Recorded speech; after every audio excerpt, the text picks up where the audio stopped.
Hello बच्चों, so let's read this question. So the question says, what is meant by the emasculation and when and why does a plant breeder employ this technique?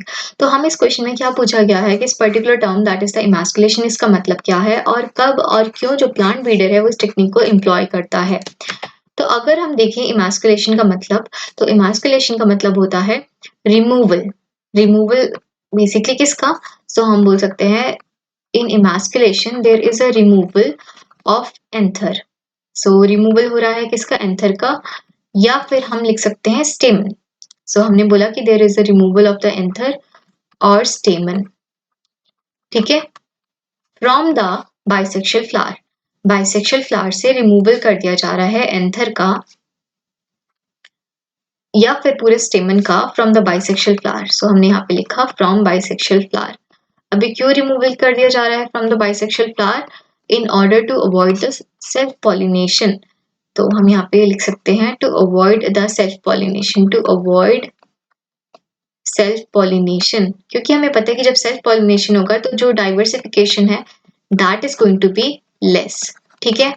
तो जो हमारा plant breeder है वो ऐसे नहीं चाहता। तो एक बार फिर से अगर हम इसकी डेफिनेशन देखें तो हम क्या बोल सकते हैं कि there is a removal of the anther, right, और stamen from the bisexual flower in order to avoid the self pollination. Alright, अब देखो अगर हम इसको समझने की कोशिश करें डायग्रामेटिक फॉर्म से, सो हम क्या बोल सकते हैं this is representing the anther and ये जो स्टॉक लाइक स्ट्रक्चर है that is the filament and ये पूरा स्ट्रक्चर इज द स्टेमन, राइट।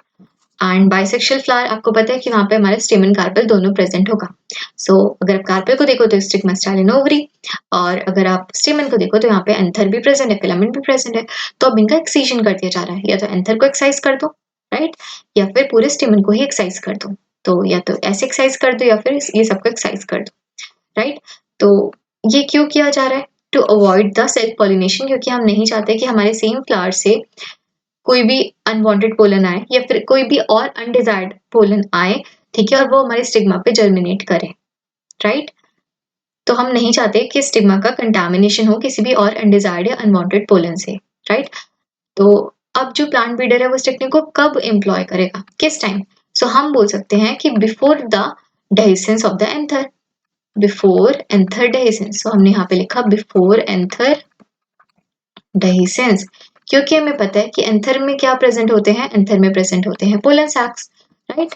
तो अब जो पोलन सैक्स होंगे वहीं पर तो डेवलपमेंट होगा ना पोलन ग्रेन का। तो इसलिए बिफोर द एंथर डेहिसेंस उसने प्लांट ब्रीडर ने उनको एक्सरसाइज करा दिया, राइट। अब जब एक्सरसाइज करा दिया तो देखो वो क्या चाहता है, क्रॉप इंप्रूवमेंट चाहता है, बट उससे पहले आपको ना पढ़ना पड़ेगा आर्टिफिशियल हाइब्रिडाइजेशन। जो आर्टिफिशियल हाइब्रिडाइजेशन है, हाइब्रिडाइजेशन बेसिकली उसी में ही आता है, उसी का ही पार्ट है इमास्कुलेशन, और एक और है that is bagging. So artificial hybridisation का ही पार्ट है इमास्कुलेशन एंड बैगिंग। बैगिंग का बस हम एक ओवरव्यू लेंगे इस क्वेश्चन में, राइट। इमास्कुलेशन हमें पता लग गया, राइट।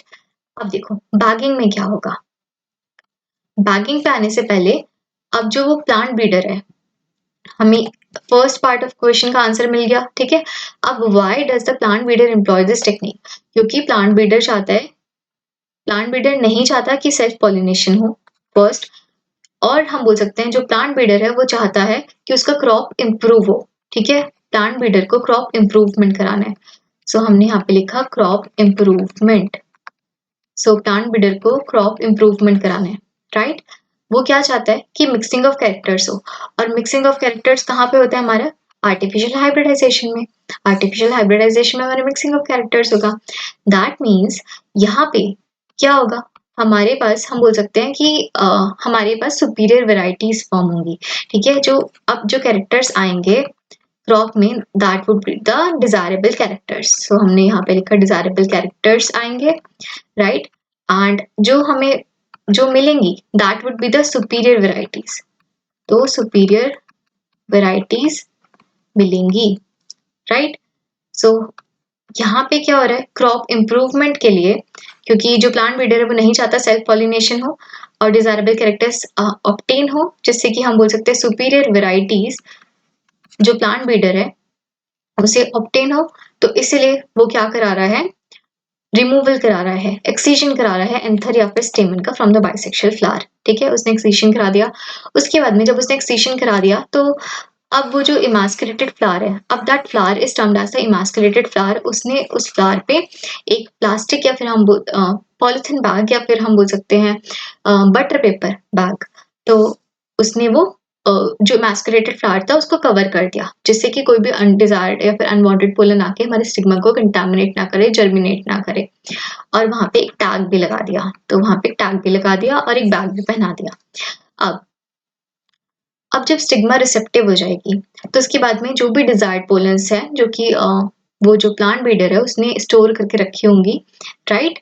तो अब क्या होगा कि वो स्प्रिंकल करा देगा, ठीक है, जिसके बाद में हम बोल सकते हैं कि हमें डिजायर्ड कैरेक्टरिस्टिक्स अब ऑब्टेन हो जाएंगी, राइट, क्योंकि अब उसने क्या परफॉर्म किया है, basically the artificial hybridization. Okay, so जिसके बाद में उसे सुपीरियर वेराइटीज ऑब्टेन हो जाएंगी और उसका क्रॉप इंप्रूव हो जाएगा। So I hope you understood it well and all the best.